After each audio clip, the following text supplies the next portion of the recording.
Ladies and gentlemen, welcome back to a whole new episode of Full Steam Ahead. I'm your host, Zoe, with my co host on the other side. We are back. We told you it was going to be a while, but hey, we are back. And I think it was a great time to be back because the Astros have back to back series wins for the first time in 2024. But Angel, my man, it's been a while. How's everything going? Good, good. I kind of missed being out here with you talking about Astros baseball, but I know you had a lot of things going on. Tell us about Mexico City. How was that? So yeah, real quick. I mean, we didn't get to have a Mexico City preview. We didn't get to have that preview for the Cleveland Guardian series, but Mexico City overall, dude, baseball there is going to be huge. It's already like from the crowd that was there. I mean, I kid you not, it was probably like a 90% of Astro fans out there, 10% Rockies, but you had different jerseys out there. You had Padres fans, you had Dodger fans, Yankee fans. I mean, you have all people supporting their teams, Diablos Rojos de Mexico, which is over there for their baseball league at the Estadio Alfredo Harpilu. That's where the Diablos play. But overall, I mean, great experience. Got to try different foods out there as well. Get to kind of venture out of Mexico City, go in different little countries out there.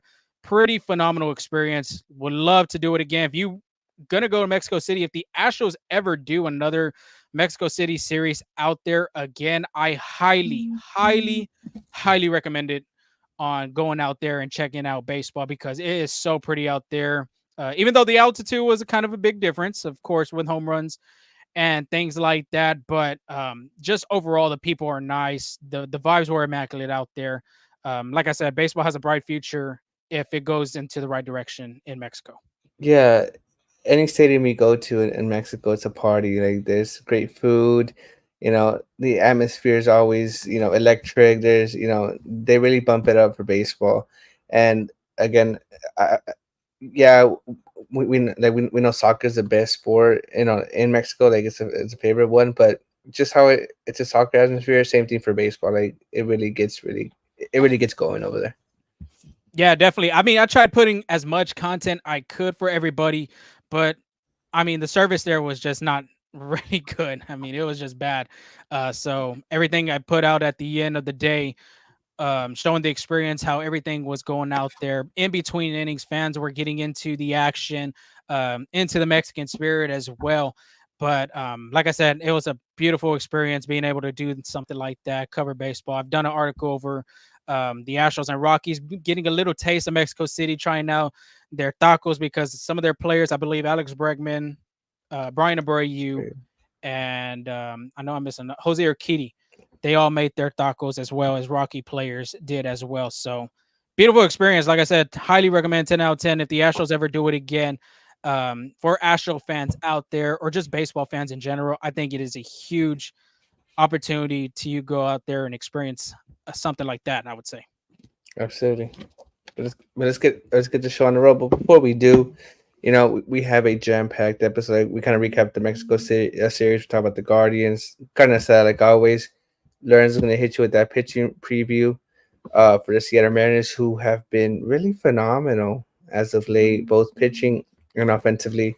We'll give you some Astros news at the train station and around the horn. Brazil, before you give us this amazing content, tell them where they can find us at. Of course, if you don't follow us any of these social media platforms, I mean, you got X via Twitter, Full Steam Ahead, of course, as well on Instagram, FSA Full Steam Ahead, TikTok, YouTube. We still need five. We still need five to get to 100. We still haven't got to that range yet, but we will be getting there soon. Like I said, if we get to 100, we'll throw out a giveaway for your continuous support. And like I said, if you haven't followed us or you haven't subscribed or go to our podcast platforms from Spotify, Apple, Google, make sure you hit that like, hit that subscribe button and content because like I said, we're putting out content every single day. We go out the field and cover Astros and Major League Baseball. And not just Astros either. If you're ever interested on the opposing team players from there, again, check out our Skinner for those great articles. Yeah, definitely. Angel did one on Andres Jimenez, which is a very good one. Obviously, you saw his Appreciate it. defense Appreciate out it. there in Yeah. display against the Guardians. He did a great job showing out why he's a Platinum Glove Award winner. But real quick to recap that Mexico series, Yordan Alvarez, dude, just hitting bombs left and right. Same thing as Kyle Tucker. Real quick, Yordan hit two, Tucker hit two, Altuve hit one. Pena hit one, but Yordan Alvarez, real quick, making a little bit of major league history, becoming that second player in history to hit 2 home runs over 460 feet in a game under the Statcast era. The only player to do that besides him is Byron Buxton, who did it last Wow. year with the Minnesota Twins. And that was without the altitude. Yeah. That's pretty crazy. And like, no disrespect to Brian Buxton, but if you would have told me, give me 10 guesses of who would have done it, Brian Buxton probably would not have been in my 10 guesses. But shout out to him. Yeah, definitely. So let's recap the Guardian series because I think that's where everybody wants to listen and hear the recap about. Let's start off with kind of the disappointing things because this series honestly was a sweepable series, I would say, for the Astros. Obviously, the extra inning games continue to haunt them, as well as one-run games. I mean, I think that's the Astros kryptonite for this season. In general, I mean, they lost a close one in yesterday's game to the Guardians. They moved to 1-8 in one-run games, which is because of that ghost runner at second, which obviously he's not a ghost runner, but the guy at second base to start off the extra inning game. I think that just, in my perspective, in my opinion, that rule I just do not like it. Not just being biased because of the Astros, but just Major League Baseball in general. That just doesn't feel like that gives the other team an opportunity. That's almost like Patrick Mahomes and that AFC Championship with Josh Allen. Only giving that other team one opportunity. If you hit a touchdown, you win the whole thing and go on to the Super Bowl. It's kind of the same situation here in Major League Baseball. Yeah, and I think when this first rule was even announced, we were both kind of like on the edge. Like, it's kind of like taking it back to Little League in some way there. Yeah, definitely. So, I mean, it's disappointing. Like I said, the Astros could have won this series in a sweep, but at the end of the day, they still won it. Back-to-back series, like we said, for the first time in 2024. Let's move on to Alex Bregman because there was a yay part and then there was an A part of this series for Abreu. Let's start off with the good because he did get that home run out the way. I don't know how many plate appearances or how many games this was until he hit his first home run via that first game on Tuesday, hitting a 3-run shot to the Crawford boxes. So that was a good sign to see for Alex Bregman being able to get the Astros on the road because I believe that tied the game in Tuesday's matchup against the Guardians. But other than that, let's move on to the bad part of this series for him. There was a lot of opportunities with runners in scoring position for Alex Bregman. I mean, there was no secret about it. And that yesterday's game was a prime example. In the 8th inning, like I said, the Astros had opportunities, not just from him, but specifically that inning where I think the momentum could have gone to the Astros and maybe possibly going Ryan Presley to close that game out. But Bregman popped up in the infield with a runner on third and 1 out. I think he's kind of getting antsy in the plate. I feel like he's just wanting to do too much instead of just see ball, hit ball. He's getting under the ball as well. So that happened in Wednesday's game. And then continuing on to today's game in the 3rd inning. And I want to say in the 5th inning as well. Start off with the 3rd. He popped up to the second baseman with the bases loaded and 1 out. I think he didn't even see a pitch, possibly one pitch, but getting under the ball, hitting it right to Andres Jimenez. And then the 5th inning as well. I mean, this time it had bases loaded, 1 out. Great opportunity for him to at least just put the ball in play, either in the air to the outfield or a single, some type of situation, making contact with the ball. But obviously he did pop up to Josh Naylor at first. And that was another opportunity right there with 1 out. Could have been a great chance for him to get going. But in these situations with runners in scoring position with 1 out or even less than 1, I mean, he hasn't got the job done. And it showed right here in this series against the Guardians.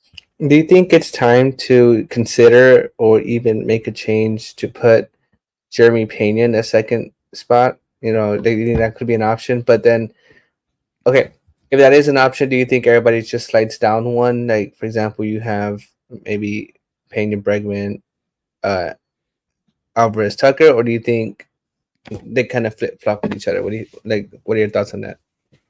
I'm going flip-flop. I think Bregman, I mean, he did a great job in that Mexico City series, hitting in the 2-hole. He did a decent job in the Cubs one, but he hasn't been consistent, I would say. And I think getting that confidence level back up, I wouldn't mind him being kind of in the mid part of that order because you still have a good eye at the play. He still shows that he has great discipline as well, drawing the walks or making kind of evening the count or making it a full count.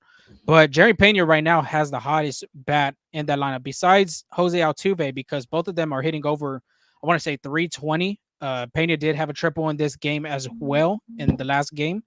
So I wouldn't mind seeing Peña in that two hole because you'll have Altuve, you'll have Peña, Jordan, which obviously he didn't have a good game in this last Okay. series finale, but I mean, Jordan Alvarez is Jordan Alvarez. You're not going to move him out of the order. And then Kyle Tucker right now is swinging a hot bat. So I think maybe just flip flopping them, putting Bregman either in the fifth spot or the sixth spot of the order. I wouldn't mind that in that Uh, aspect. But yeah.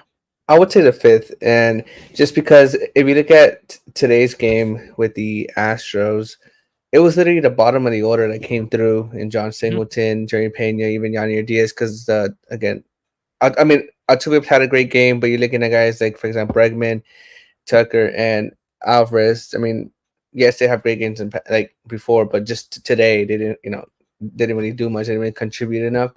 But it was the bottom of the order. So just like you saying, Alex Bregman can get on base really well.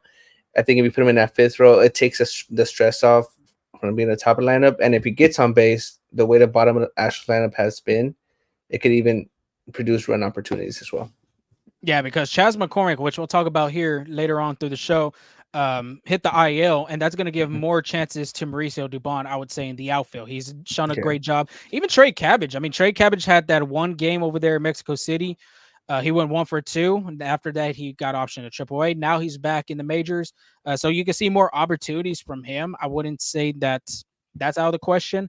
But yeah, like you were saying, real quick, the mid part of the order, because Altuve was literally, if you're going 1 through 4 of the lineup, Altuve had 3 of the hits. Yeah.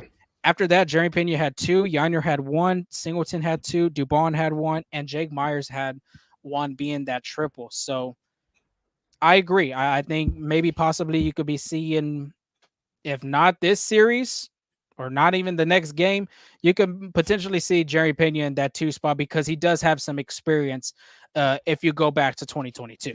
And he showed that he, again, like you said, you have that experience and six, but not just experience, but success as well in that two spot. Like there is a point where we were having conversations if it's a comfort level for Jeremy Pena because he was doing so well in the second spot, and then they brought him down to the sixth, seventh, and he wasn't faring so well. So, it could be a possibility for Espada, and something we have seen with Espada is that he's not afraid to make those changes now. Because again, you saw Jose Abreu from the fifth, but then gradually decline in the batting order, right? So he's not afraid to make those changes. But when you're looking at a guy at Alex Bregman and Jose Abreu, like they're the same guy right now. Like they have this track record that's really good, but they're just not producing right now. It's just I don't know if you know maybe he sees Alex Bregman a little bit different player than Jose Abreu, but I think if you can move Abreu down the lineup, why not Bregman? You know? Yeah, I agree. Right now, Alex Bregman in his 2024 campaign so far, he's hitting 200, 1 home run, 10 RBIs, 2 stolen bases. His OPS is 543, which is not a good number. It's a busy But the last, 700. yeah, in the last 7 games, he's in a 194, slugging 290. Shockingly, he has more strikeouts than walks, and usually that number is Yeah, flipped. Usually his walkout rate is kind of over his strikeout rate, but in the last 7 games, he only has 1 walk and 6 strikeouts. So it's a contract year for Bregman. So exactly. if I were gonna, if you're gonna tell me that Alex Bregman was gonna start like that, I would have been like, no, you're lying because it's a contract year. I'm sure he wants to get paid, but it's gonna get better just because of that. I'm sure due time, but again, maybe bring him down in the lineup, give him some time to like get off those pressure situations, and could be helpful for him. Yeah, it could be confidence. Like we said, this game is mental. It is mental. It is physical as well, but I believe it's more 90% mental, like Yogi Berra has said. But if you chime in, if you think Bregman should stay in that 2 spot, if he should kind of be dropped down into the order, what part of the order? Do you see him in the fifth? Do you see him in the sixth? Possibly 7? Let us know in the comments. Make sure you put it out there. But let's move on to the last part of the recap, and that is the rookie and the vet. Shout out to Drake and his. Right now, he has a beef going on right Oh, now. and Kendrick Rap. Lamar. Yes, with Kendrick Lamar. But of course, with the lyric, the rookie and the vet. Let's start off with the rookie today. I mean, because Spencer Arrighetti showed out in this game. I think Astros fans and even the organization as a whole has been waiting for Spencer Arrighetti to blossom in one of these starts. And sure enough, in his 4th career start, I mean, he did a pretty good job putting the Astros in a good position to win. 5 and a 2/3, 4 hits, 2 earned runs, 3 walks, 6 strikeouts, 94 pitches, 62 of them were strikes. Career high in innings, being that 5 and 2/3, as well as the pitches with 94 thrown from the Astros number 3 prospect as well, which was really good to see from Spencer Arrighetti, was a swing and miss. He had 14 swing and misses from the Guardian players, but I would say from his success in this game and in this start, the breaking ball was not in the zone, not middle, not high in the zone. It was in the low part. When he was locating and throwing them breaking balls in the lower part of the zone, he was making them Guardian players chase or just even be fooled. So it was great to see Arrighetti bounce back in the start. He did not get the win, but I mean, it is promising to see how he is developing through these starts. Absolutely, and a really positive one because again, it's kind of been a roller coaster of a rookie year for Spencer Arrighetti.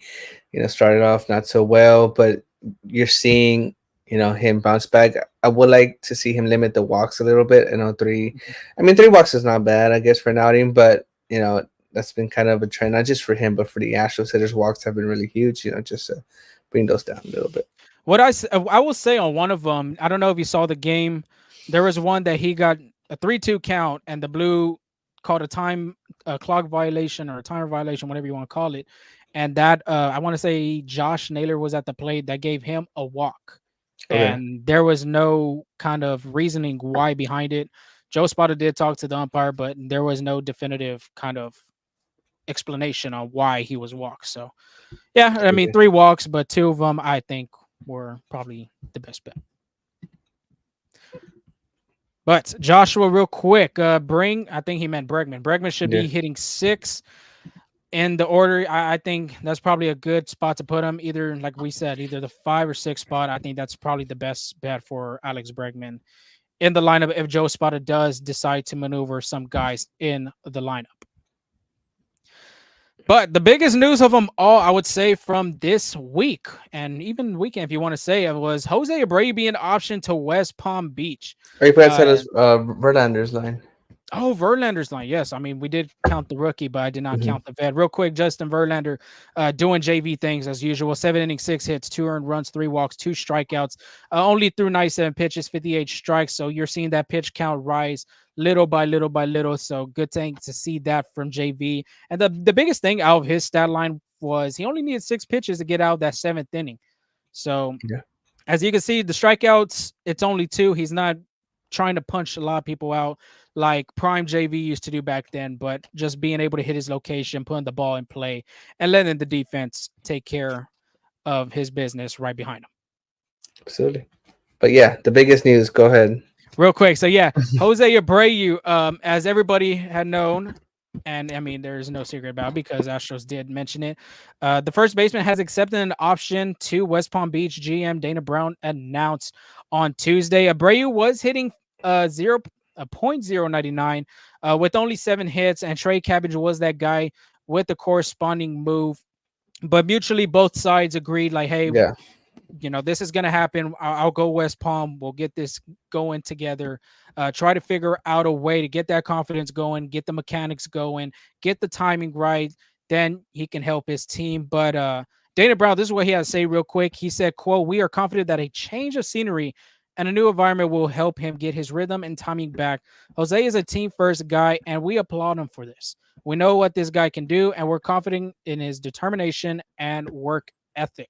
Close quote. And then real quick to move on a little bit, since we're talking about the Abreu subject, on Alden Gonzalez's story, who is a ESPN baseball reporter. He was covering the Mexico City series down in Mexico City.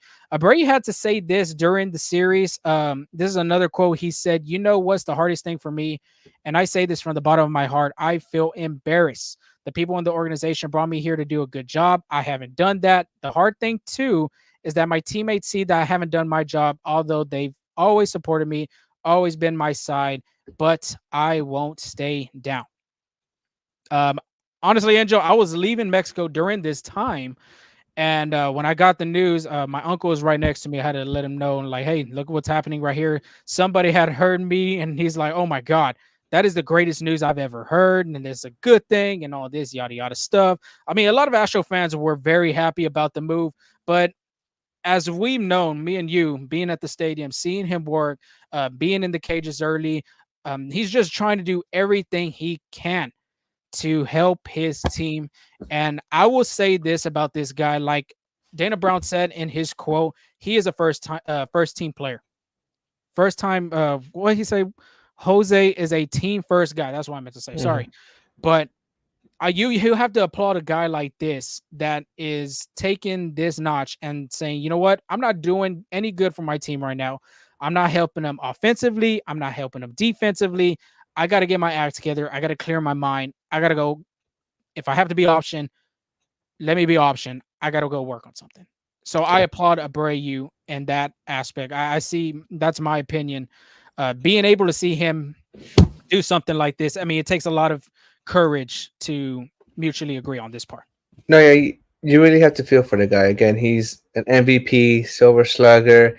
Has had a tremendous career, and just to, you know, I'm not sure how many years he has left, but to go from the way being way on top as a renowned first baseman to kind of like end, you know, at the limelight of your career like this is kind of you just feel for the guy. But like you said, you kind of hit it there. He's a really hard work, and again, we'll be in the clubhouse trying to figure out who to talk to, and he's watching film. Like I didn't want to go up to him because I didn't want to disturb him from his he was really focused on that. It's always the first one. It's like the first one out there on the case, last one to leave type of guy. It's we just feel for him because I know he's been putting in the work for years, and just I think it's a mixture of mental age, his age as well could be a factor. But for those of you wondering why he's going to West Palm Beach and not AAA or Double A, it's because the Astros really want to control um, the process of Abreu's like work, right? So, for example, if he were to go to AAA, uh, he'll get what 4 at bats a game, and then you gotta wait till next time. But if he's at West Palm, he can kind of control his workload too. He can have 8, 10 at bats. Can hit from the cage a little bit more. Play a little bit more simulated games as well. So it's a mutual thing, and I'm not surprised. Again, he took it to take. Like he's a team first guy, like he said. But it's kind of helps both people in this party. Like it helps the Astros if having a young guy or someone who can come through in those RBI situations, not hoping Abreu can come through, and it also helps Abreu get right. He's in a more relaxed setting. It's not worried about when he's gonna come at bat. He's relaxed.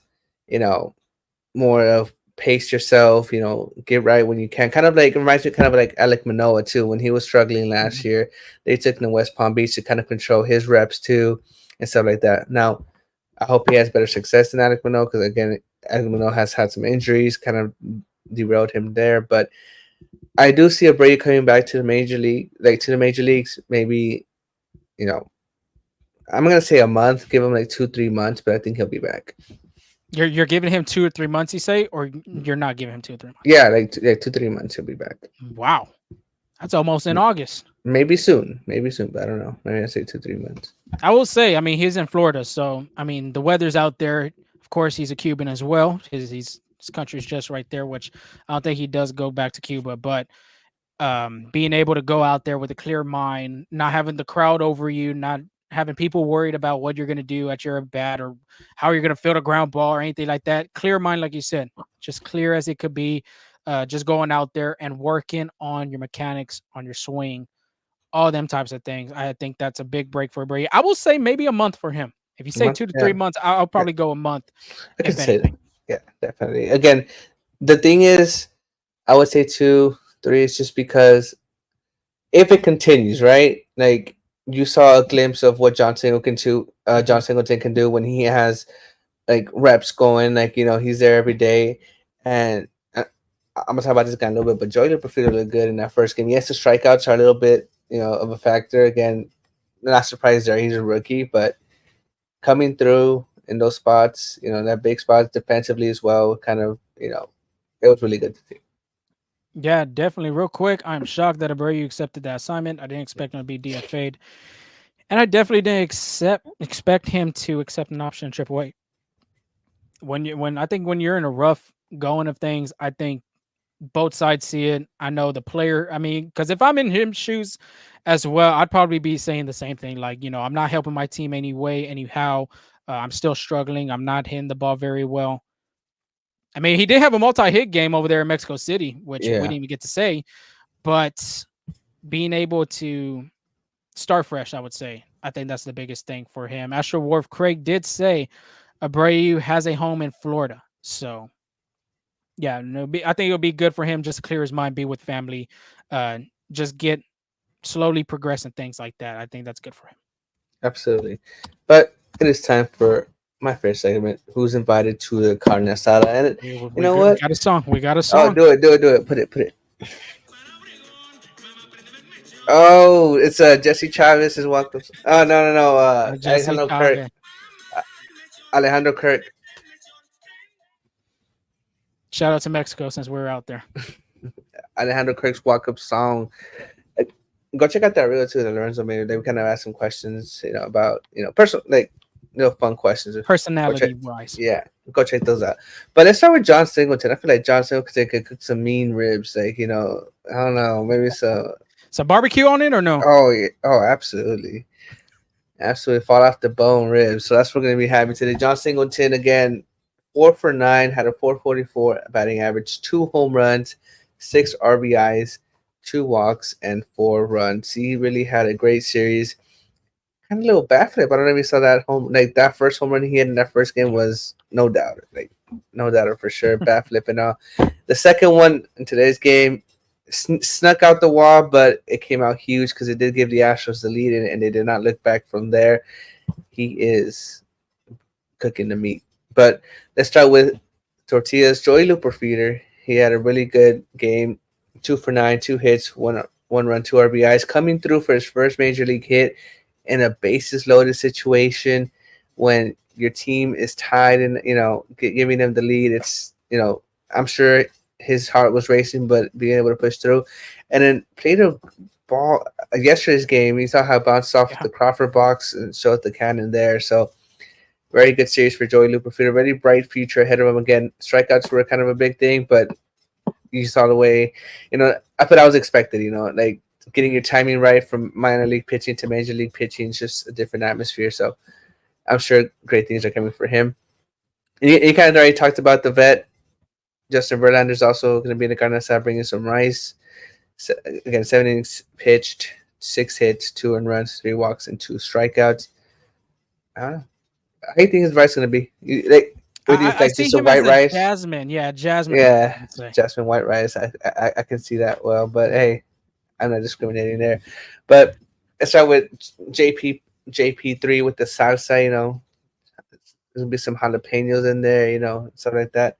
Mm-hmm. He went 5 for 12, 416 batting average, 1 RBI and 3 runs. And then Jose Altuve had a great series as well, 6 for 14, 2 RBIs and 2 runs. And then lastly, bringing the buds, Spencer Arrighetti, 5.2 innings pitched, 7 hits, 2 runs, 4 walks, and 7 strikeouts there.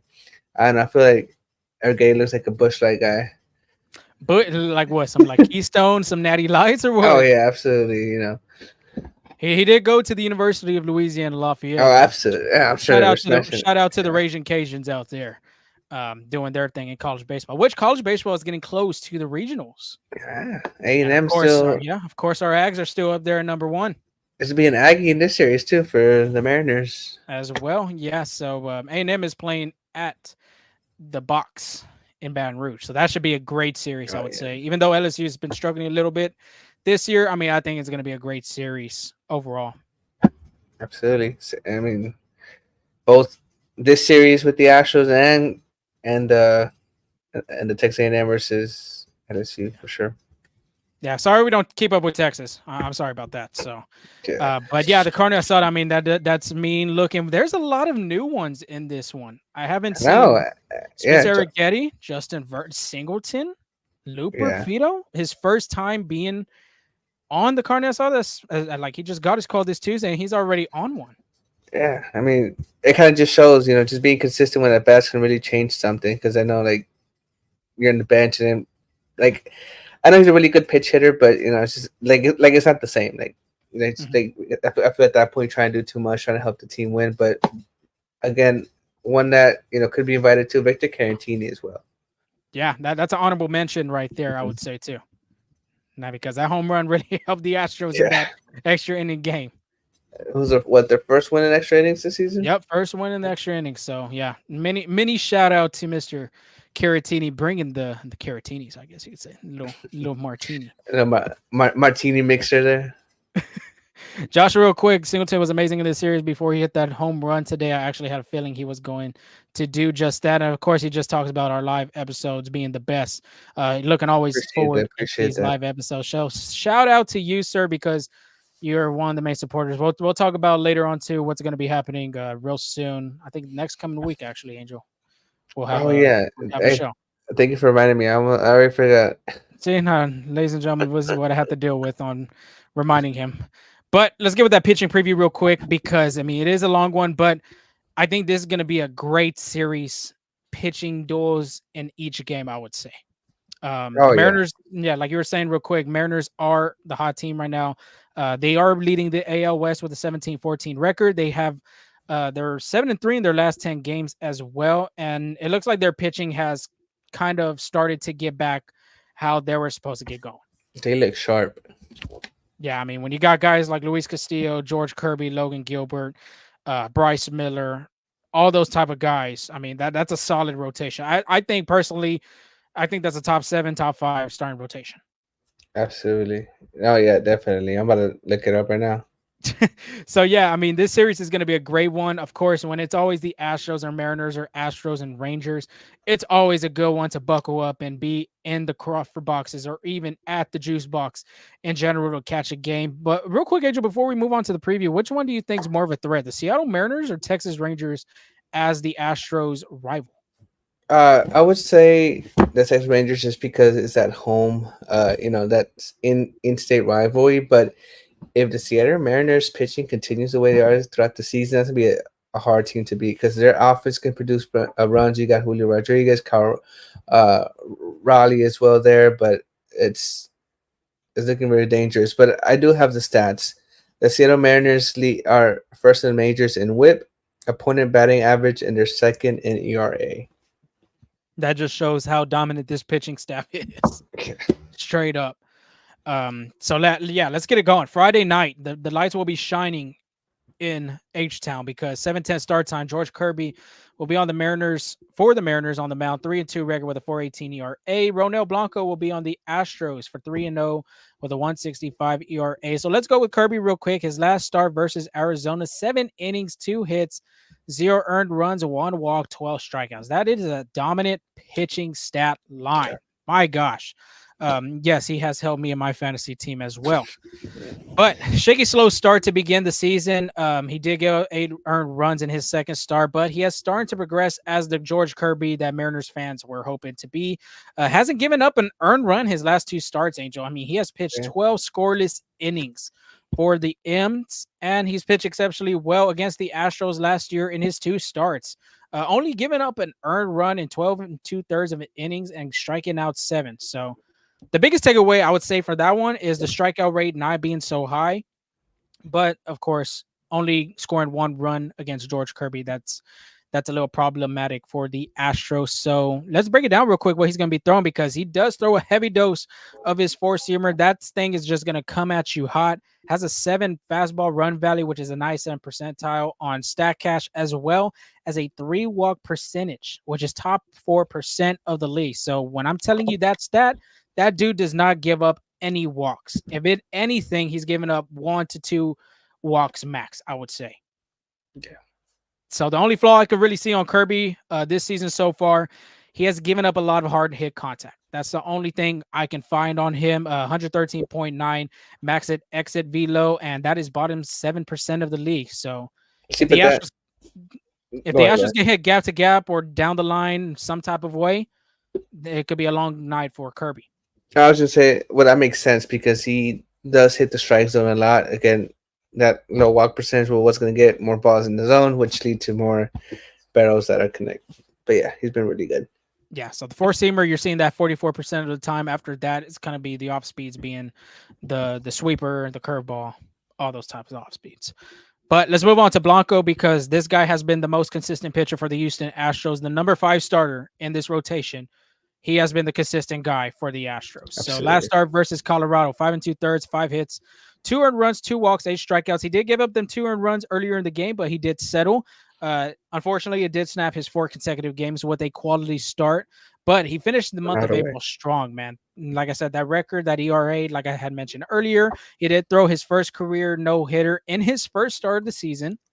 And to award him and honor him, MLB.com did put him as the first team of the month for 2024 in the starting pitching, joining, I want to say, Ranger Suarez, Jose Barrios, and I want to say Reynaldo Lopez, I want to say. But I know them 3 guys I mentioned before. He's joined them guys. Which are pitchers that have had a phenomenal season so far. Jose Barrios for sure, and even Reynaldo Lopez. They've both been lights out. So it's a really good list to be on. Definitely. I think Jose Barrios is like the number 1 guy on it as an ace from a true staff that's on there, because Ranger Suarez, he's a good pitcher, but Zach Wheeler and Aaron Nola take over in that 1-2. Yeah, absolutely. That means a lot. If I would have told you that Ronald Blanco would have been the Astros' best pitcher, would you believe it? No, but we did say there's a possibility that he's going to be in that starting rotation when it was the spring training episodes. We did say he's going to be in that rotation.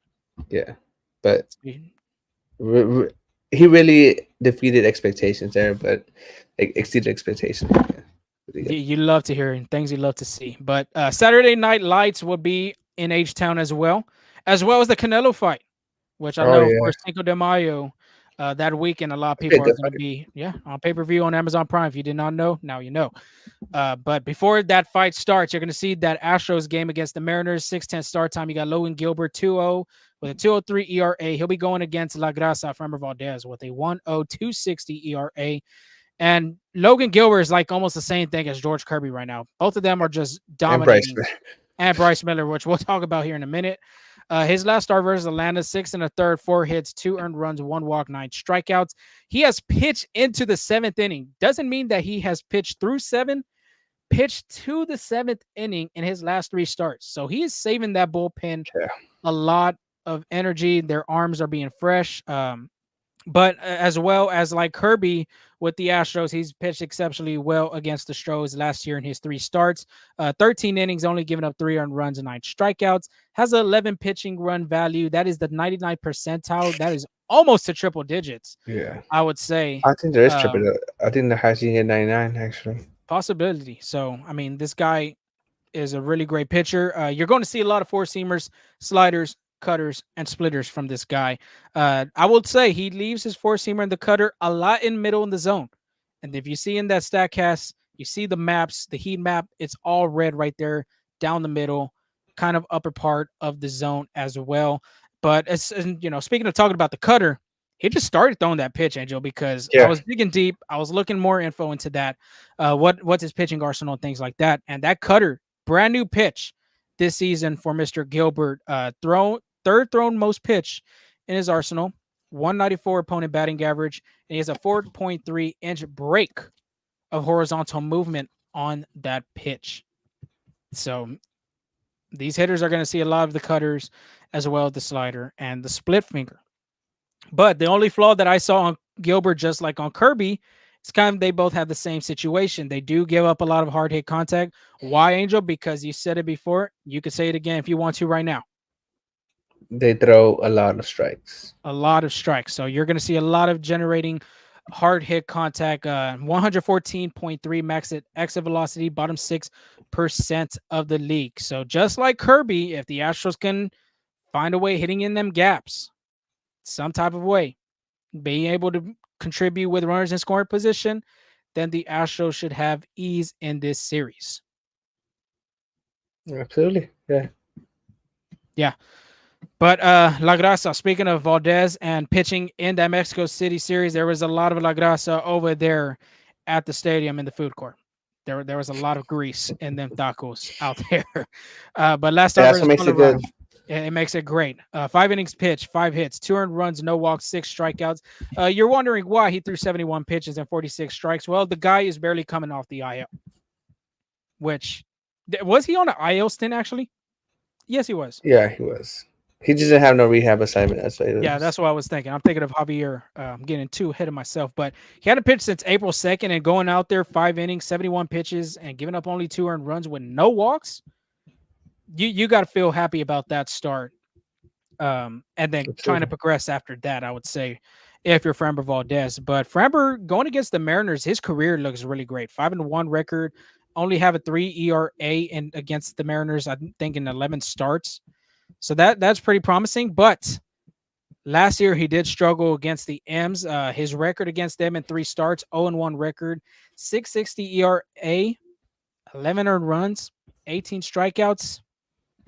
It could be a different Framber Valdez, like we talked about, if he can control his emotions and can control the game how he usually did back in 2022, then this Framber Valdez would look different. But like I kind of got a little bit ahead of myself, Angel. What's going to be Framber's deal right here? What is he going to have to do to have a better year than he did in 2023? How is he going to put hitters away, get ahead of hitters, locate that sinker? How is he going to get it going? Yeah, we kind of touched on the points that I was gonna say. Is like I feel like in order for him to be a better pitcher, like he has to put hitters away. The reason I say that is because if we look at in this year when he's in an 0-2 count, you want to guess what the batting average, opponent batting average on it is? I'll go over 300. 417 when he's 0-2. He's allowed 5 hits, including 3 doubles. Now, when he's at a 2-0 count or a 3-2 count, it gets a 2-0 count is 400 batting average, but 3-2 is 143. So, it gets a little bit better. But I think being able to get ahead of hitters is also going to be very helpful for him because, and like for most pitchers, right, when you fall into the count, it gets harder to get out of there.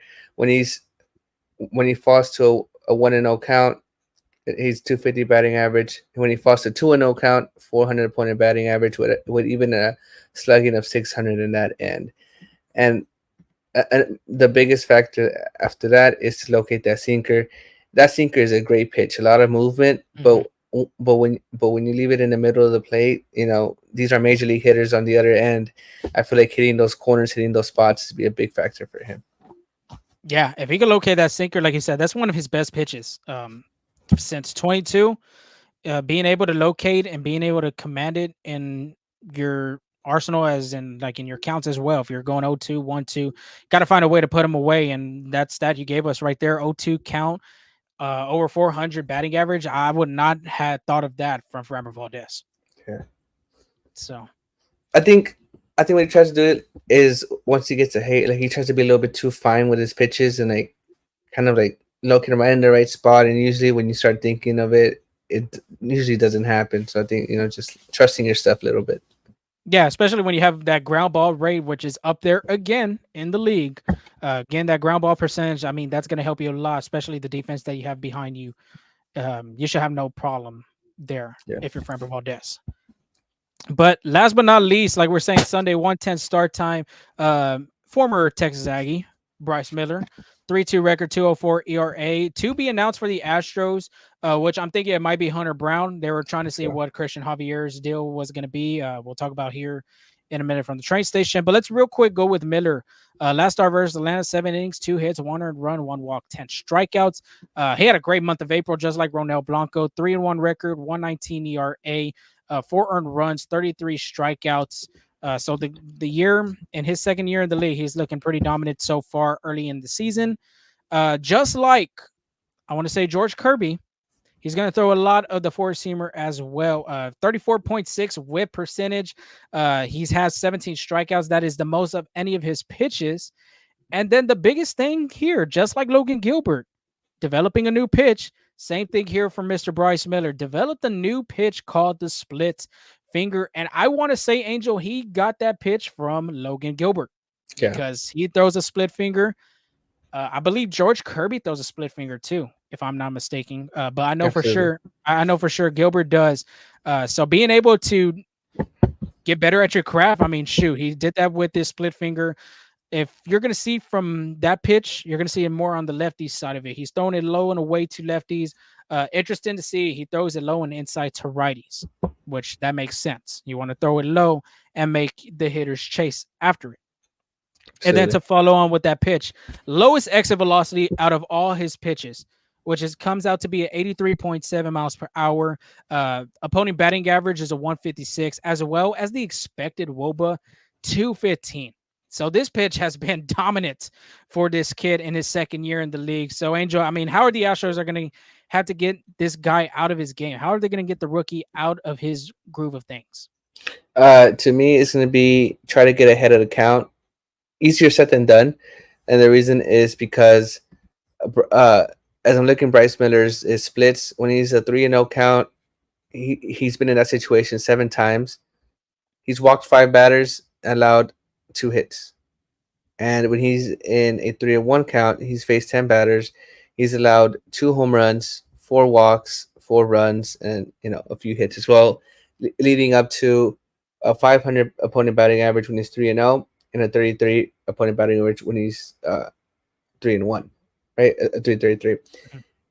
Every other count under 160. Wow. Yes. Under 160. Under 160. When he's in a 3-2 count, his opponent batting average is .091. 2-0 count, opponent batting average of .091. 1-0, .133. 2-1, .120.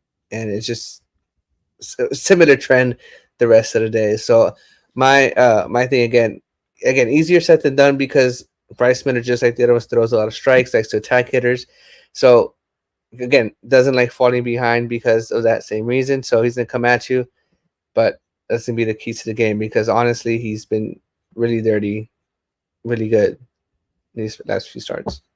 The 3-1 and 3-2 count gave me right there. 3-1, he has a 333 opponent batting average, and then you're seeing 91 with a 3-2 count with 7 strikeouts. 7 strikeouts. And then you know why? It could be that split finger too. Yeah, which is crazy. The decisive pitch, I would say. Yeah, because he's faced 16 batters in that situation, 3-2, 1 hit, 7 strikeouts. Dominating, dude. He just dominating so far in this part of the season for the M's. But like I said, there's going to be a pitcher's duel in each game, I would say. Maybe Sunday, depending on how Hunter Brown's pitching, because Hunter Brown hasn't pitched really exceptionally well.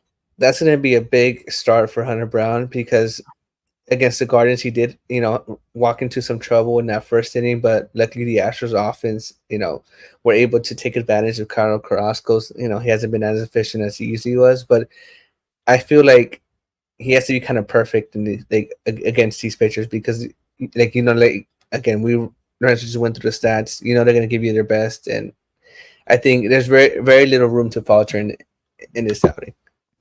Yeah, the Astros are going to really need him because after the off day against on Monday, they travel to New York. After that, I mean, they have a slate of games, and their off day, they won't have another off day until May 23rd. So there could be a possibility that they could go to a 6-man rotation because there has been some thoughts about it. But like you're saying, it just depends on Hunter Brown's next outing. If Hunter Brown could get his command going, I feel like we've been saying this and preaching this and, sound like a broken record saying it, but it's the truth. If he could get his command, that curveball and that fastball, I mean, he shouldn't have no problem being in this rotation. But as of right now, when you got Ronel Blanco pitching the way he's doing, Framber Valdez is coming back, JV's coming back, Spencer Arrighetti had a great start, and then you're going to be having Cristian Javier come back soon, dealing on these rehab starts, which we'll get here in a minute. Maybe Brown might be getting kicked out to the bullpen. Well, we'll have to see because they did option JP France as well. That's what I was we didn't even get to mention that. Yeah, that's where I was going to go with that. I was like, if Hunter Brown continues on this trend, do you kind of see the roles reverse and maybe they give JP France another chance and demote Hunter Brown, get his work, when I get that work in. Like, how do you see him playing out if the struggles continue? Yeah, I mean, you're asking me or you're telling me? Yeah, I'm asking you. Oh, you're asking me? Yeah, if it happens, and it just depends on how JP France is doing in AAA, there's a possibility that you just switch him. My fault. Because if JP France is pitching really well in 2 starts in AAA, why not give him a chance at least to maybe be in the back end of that bullpen? Not back end, but the middle relief role, and then putting Hunter Brown to get his confidence, get his groove of things, because that's what they're doing with JP France right now, is trying to get him back on track, be in France how he was in last year's outings, trying to get him back on the train, I would say.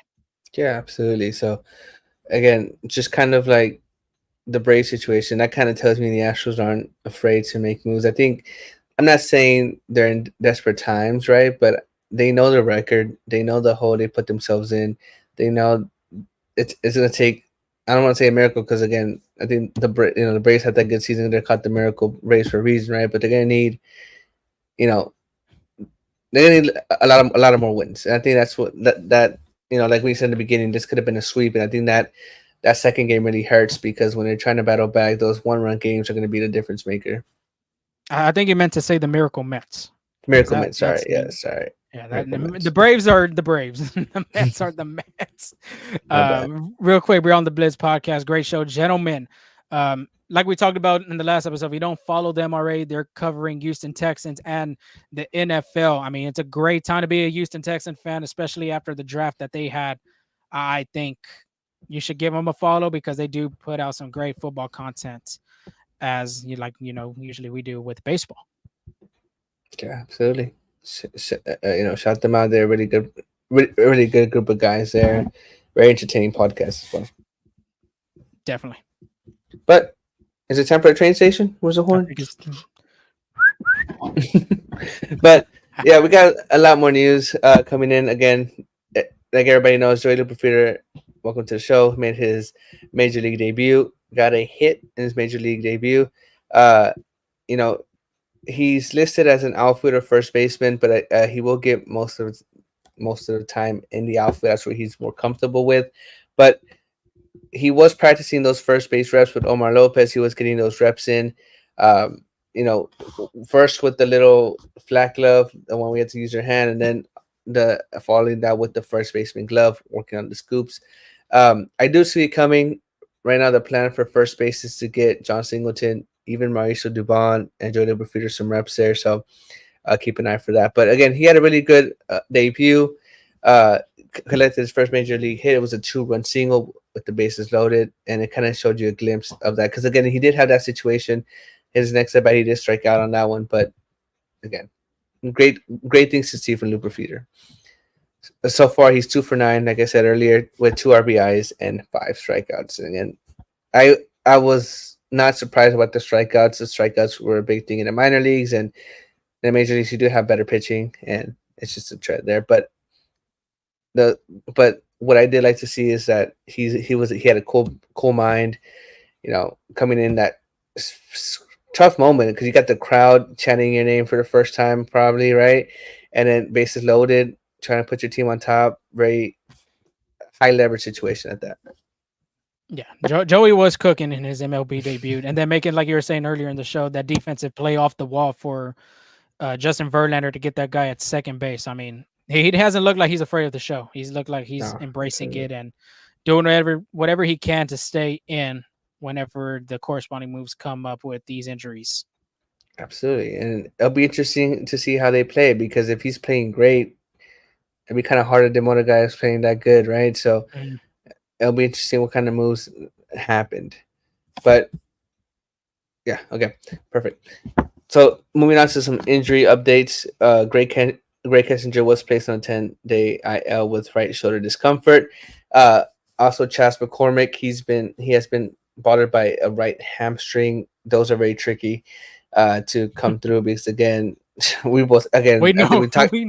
We talked about it numerous times already. I'm sure you got tired about hearing about hamstrings, but very tricky injury at that. Yesterday, though, the Astros did announce that Chas McCormick was going to be placed on a 10-day IL with a right hamstring discomfort. Infielder Jacob Amaya was recalled from Sugarland. And then another pitcher is Cristian Javier. On Wednesday, Javier was throwing on the mound. However, the hitters were just standing in the box. They weren't swinging like it was FVP. But it's per Channel Rome, because there was some uncertainty if Cristian Javier was going to pitch on Sunday or not. Well, he's not.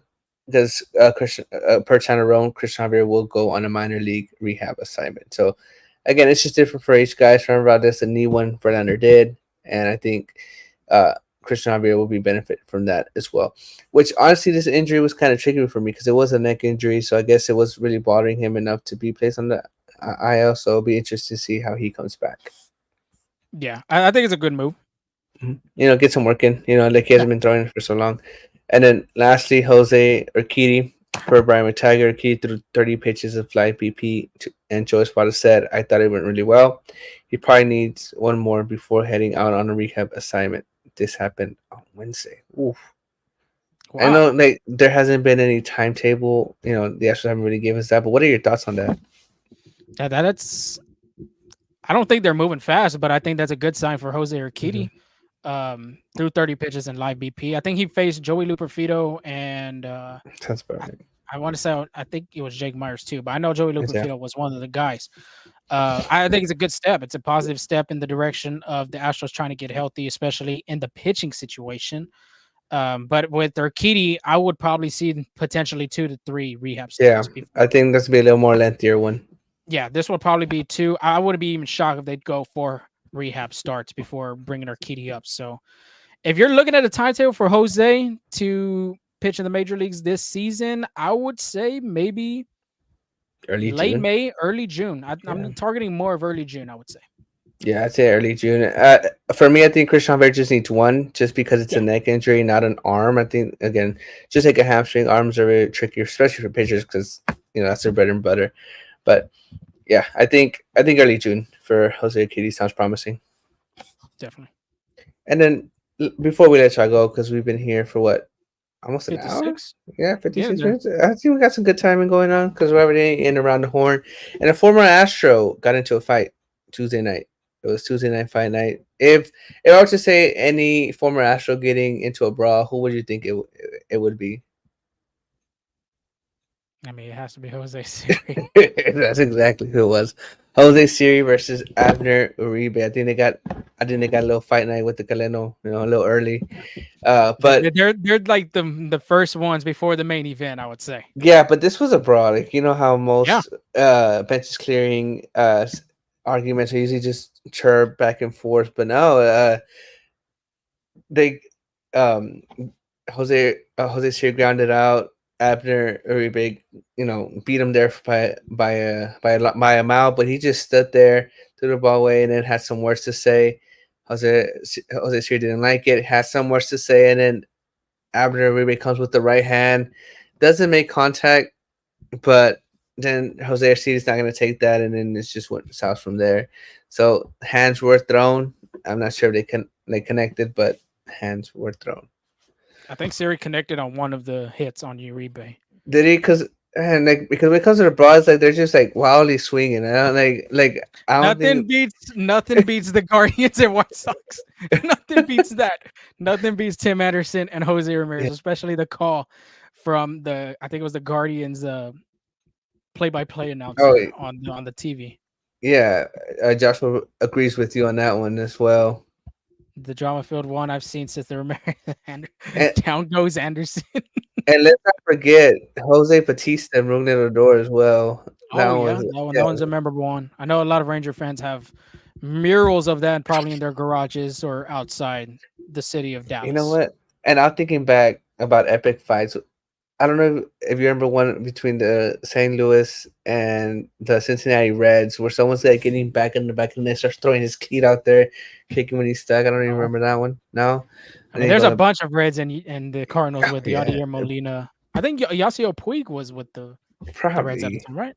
Probably could be right. Oh, what was the one where what's his name just rushed the whole Doug? He was with the Reds. Oh, that was I know who you're talking about. I forgot his name. I think he's not pitching. He's a lefty. I think he's pitching. Yeah. No, I think he's pitching with the Royals right now. I know who you're talking about, but yeah, he just said Garrett. Last name Garrett. Yeah.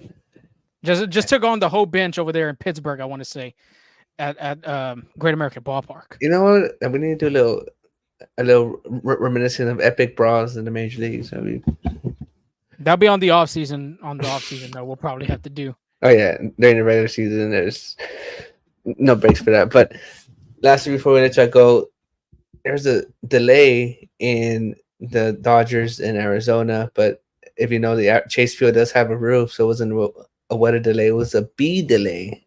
There was like a colony of bees on the top net. They had to bring it. It was a 2+ hour delay because they had to go get a whole beekeeper to come get him down. They reward the beekeeper by allowing him to throw the first pitch of the game too. So hats off to them. You know, I don't know. I don't know if you saw like the social media posts, like the quoted tweets. So when Arizona mentioned there was a 2-hour delay because of bees, like the other team's social media just went crazy. I think the Seattle Mariners posted a whole script from the Bee movie. It was like this long tweet. Go see it. Like I clicked on it, I saw it. I was like, I'm not reading all of this, but I found it really hilarious. And then didn't have anything to do, so the Arizona social media started giving facts about bees. It was just an epic time. Go check those publications out. That's crazy. And being able to throw out the first pitch for your heroics of getting the bees out of the stadium. Absolutely, yeah. It was. Do you think the fans get their like their money back or like a ticket for the next game for that? Because if you saw they took away, I think they blocked the stands off behind home plate. Mm-hmm. I'm sure. I'm sure. I mean, it's only fair. Yeah, I agree. Real quick, last one. Uh, request by Joshua. Actually, what did you guys think of the game-ending play at the plate last night? Cubs and Mets game. Oof. I think it was safe. He was. I don't know if he was out or safe, but the call should have been overturned, and I think it should have been safe because if you saw his left foot, it was in the way. Pete Alonso was sliding. But I think you have to give like a pass. I think like having one leg there is fine. No, like if he's blocking the plate, no, because that goes into the rule of second base too. Because I saw some pictures that the MLB posted, and it really showed like the catcher like literally physically blocking the hit. But I do agree with you because there has been some calls overturned before where the legs in the way and they really block it. It's just like I think it has to be a little bit more consistency on that end as well too. Yeah, and that's the way. I think they ended the game actually on that. Yeah, that was the last out. Really that's brutal for them because if you remember, replay is in New York as well. So yeah, I think he should have been saved, but at the end of the day, MLB is the people on that side of it. Okay. But that's a great show. Great show. Great show, yeah. Pretty good turnout too. So appreciate you all the support. Definitely, yeah. It's our first show back since what was it, the Cubs series? Yeah. So yeah, it feels good to be back. Let's give everybody a reminder too. May 9th, we will be doing a live show at the White Rhino, seeing our good friends over there, cocktail bar and patio. So if you want to be able to grab some drink, either a beer, get some food, because they do have a food truck out there as well. I think they'll be showing the Yankees and Astros game as well out there.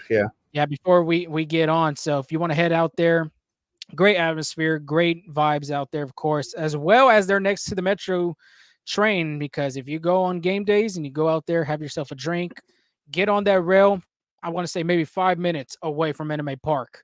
Go watch the game. Go have the vibes back at the White Rhino in the post game.